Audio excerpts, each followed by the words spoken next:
샬롬 샬롬 샬롬 샬롬. 하나님 사랑합니다. 여러분 주 안에서 사랑합니다. 사사기 7장 1절에서 14절 말씀, 7장 말씀입니다.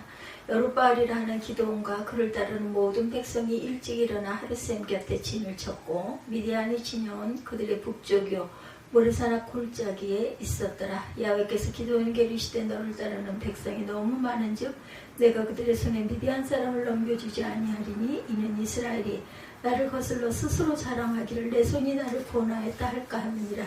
이제 나는 백성의 귀에 외쳐 이르기를 누구든지 두려워 떠는 자는 길라산을 떠나 돌아가라 하라 하시니 이에 돌아간 백성이 22,000명이요 남은 자가 10,000명이었더라. 7장에는 이렇게 숫자가 너무나 많다 하는 부분으로 시작이 됩니다. 인생을 즐기며 궁극적으로 살아가는 사람과 그렇지 못한 사람들이 있어요. 미국의 심리학자인 마틴 셀리그마라는 사람은 삶을 우울하게 비판적으로 살아가는 사람들의 공통점을 이야기합니다. 그 첫째가 뭐냐면 지나친 연구 성향입니다. 변화를 믿지 않는다는 거죠. 나는 이대로 머물 수밖에 없고 내 인생은 이대로 반복될 수밖에 없다. 내 이 잘못도 이런 행위는 고칠 수 없는 것이다. 고질병이다. 이런 이야기입니다. 즉 변화를 인정하지 않는다라는 것이죠. 또 하나는 지나친 확신 성향을 가졌다. 내가 하는 일이 다 이 모양이지 이것도 못했으니 앞으로 아무것도 못할 것이다. 라는 스스로 자기를 절망적으로 평가하는 것이라는 것입니다. 그 다음에 지나친 개인 성향, 모든 것은 나 때문이야. 그리고 근본적으로 나 자신의 문제가 있다. 라는 자괴감에 빠져 자기 스스로 완전히 불가능한 존재로 평가해버린다. 이렇게 말합니다. 이렇게 우울하고 비판적으로 살아가면서 변화를 두려워하고 용기 없이 생을 허비하면서 내가 변하지 못하니 다른 사람도 그랬으면 좋겠고 세상도 변하지 않았으면 좋겠다는 위험한 생각에 빠져서 살아간다고 합니다.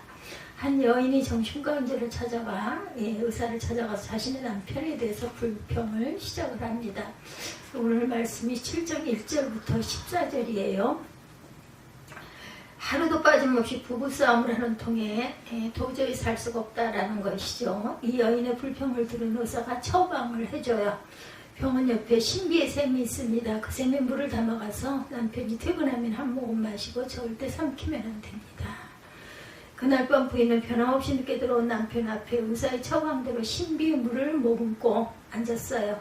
그 다음날도 부인은 남편이 들어와 불평을 할 때마다 신비의 물을 입에 머금더니 남편은 점점 변하기 시작하더라죠.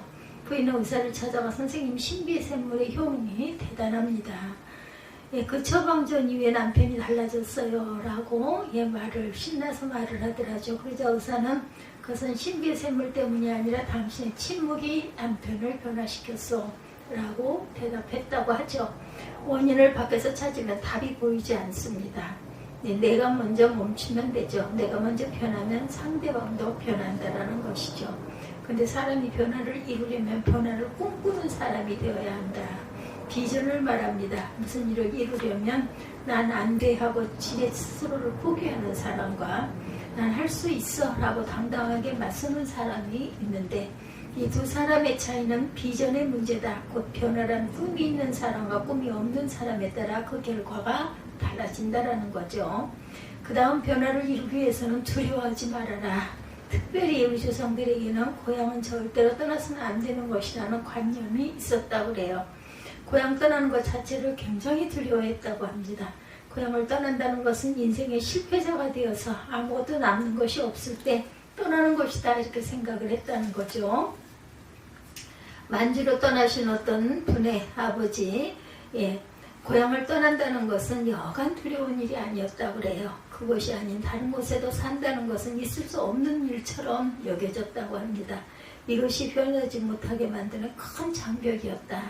변화는 그만큼 의지와 적극성이 있을 때 가능한 것입니다. 오늘 본문에 아주 보잘것없는 형편에서 성공자가 되었던 위대한 사사 기드온에 대한 이야기죠. 이스라엘은 무려 400년 동안 지도자 없이 지냈어요. 하나님께서 필요할 때마다 사사를 세워서 이스라엘을 지도자로 적군의 손에서 건져내도록 노라하시죠. 그 중에 사사 기드온은 이스라엘 민족을 침공하여 7년 동안이나 이스라엘의 온갖 재산을 빼앗아 괴롭게 고통을 주었던 미디안을 쳐부수어서 승리를 이루었고 40년 동안 이스라엘 민족의 지도자로 사사로 남았습니다. 그렇지만 기드온이 처음부터 위대한 일을 감당한 것이 아니고 기드온은 일개 농부였죠. 아주 약하고 아주 작은 가문의 아주 막내 아들이기도 했다. 더 나아가 성격마저도 소심해서 미디안 사람들에게 들키지 않으려고 밀을 포도주 틀에서 타작할 만큼 겁도 많고 두려움도 많은 아주 평범한 사람에 지나지 않았어요. 그럼에도 하나님께서 그 기드온과 같이 보잘것없는 사람을 선택하여서 위대한 인물로 성공자로 이스라엘 민족에 40년 동안 지도하는 사사로 세우셨다라는 사실을 오늘 우리는 주목할 필요가 있습니다.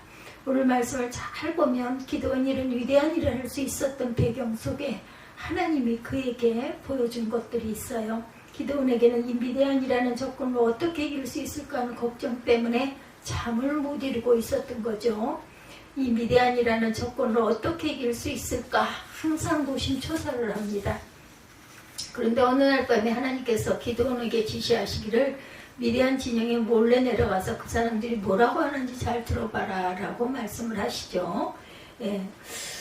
기드온이 부하를 데리고 미디안 진영에 내려가 병사들끼리 주고받는 꿈 이야기를 듣게 됩니다. 13, 4절에 내가 어젯밤에 희한한 꿈을 꾸었어. 글쎄 보리떡 한 덩어리가 대굴대굴 굴러오더니 장막에 부딪혔는데 하찮은 떡덩어리 하나에 장막이 혹상 무너지는 것 아니겠어? 그런데 하나님께서 그 꿈을 해몽하는 친구의 입을 통해 당신의 계획을 기드온에게 듣게 하셨다라는 것이 중요합니다.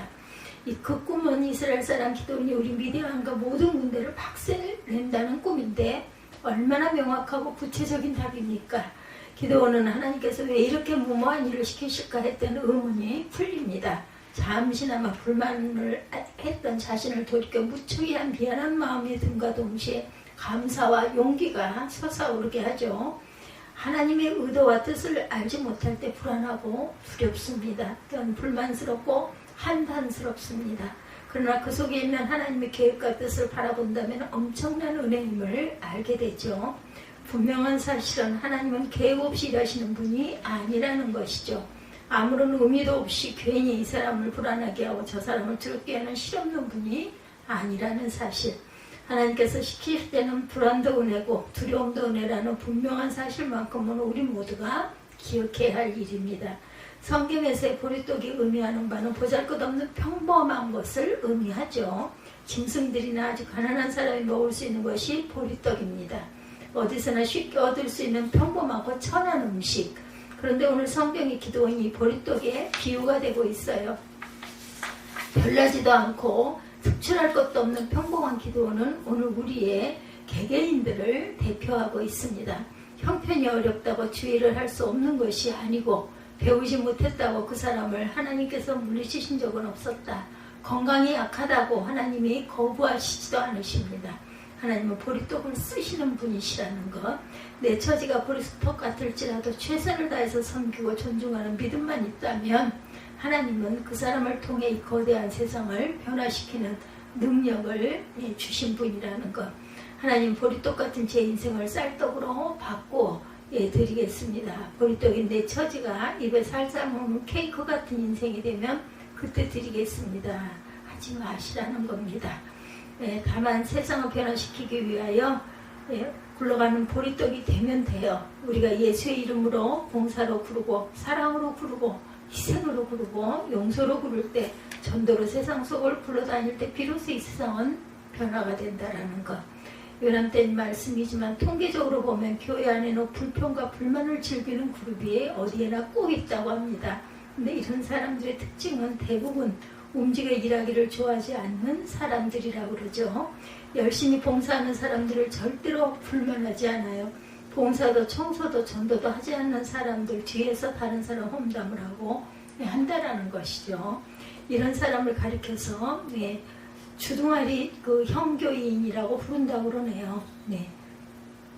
정교란 집사님이 쓴 배꼽 잡고 훔쳐본 교도소 풍속도라는 책을 보면 그렇습니다. 이 책에 보면 먹거리 형교인도 있는데 일할 때는 코빼기도 안 보이다가 먹을 일이 생기면 특별같이 나타나는 사람이라고 하네요. 이런 사람들이 어떻게 세상을 변화시킬 수가 있는가? 오늘 말씀처럼 위대한 진으로 굴러 들어간 떡이 진을 무너뜨렸어요. 구르는 떡이 되어야 한다는 것입니다. 우리는 다 보리떡같이 보잘것없는 저와 여러분들입니다. 그렇지만 굴러가는 보리떡이 되어서 전도하자 하면 내하고 굴러가고, 성경 공부하자 기도하자 하면 내하고 얼른 굴러가는 순종하는 저와 여러분들이 되어서 세상을 변화시키는 저와 여러분들이 되시기 바랍니다. 이런 모습이 될 때 우리가 기도한 대로 우리 교회가 되어진다는 사실을 믿으시고 행동하는 귀한 신앙생활을 하시는 저와 여러분이 다 되시기를 주님의 이름으로 축원합니다. 기도하시겠습니다.